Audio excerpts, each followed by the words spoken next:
strength that the sheriff's office was given. They were there, they were doing their best, and it didn't work. You know, it's one of those, again, that had slipped through the cracks. So that is the Spokane County deputy that took the call that reported Laurie Partridge missing 50 years ago today.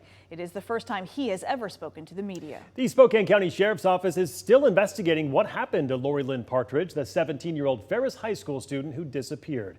She decided to leave school early because she wasn't feeling well and walked home. Today, people are still wondering what happened to her. And KREM 2's Christian Garza has been looking into this story and brings us the exclusive sit-down interview you'll only see on KREM 2.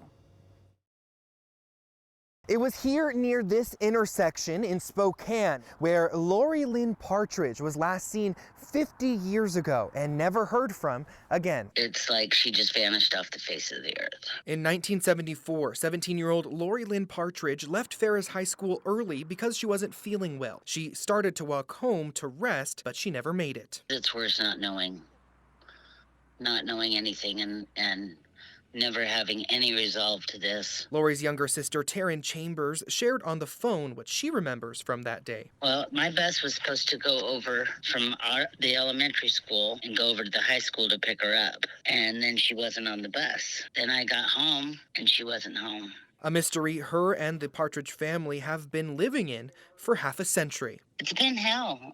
Not knowing. I wouldn't wish this on anybody. Your sister taken away from you, and now it's 50 years. I cannot even believe it's 50 years. While it's been decades since Laurie's disappearance, there is someone who remembers that day very clearly. I was a brand new officer with the Spokane County Sheriff's Office. Richard Downing, a retired Spokane County Sheriff's deputy, answered the initial 911 call from Mr. Partridge reporting Laurie missing. You could tell that he was on the verge of wanting to cry. I felt that at the time he was beside himself, like any parent would be.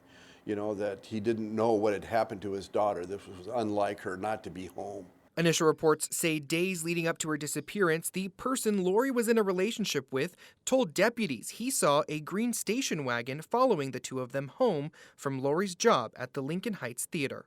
Reports also say at the time she went missing, Laurie had 2 tickets to see the Beach Boys on her person. She never made it to the concert, but investigators say those tickets were used. It almost becomes like, how could that happen? How could a 17-year-old girl just vanish between home and her high school and never be seen again?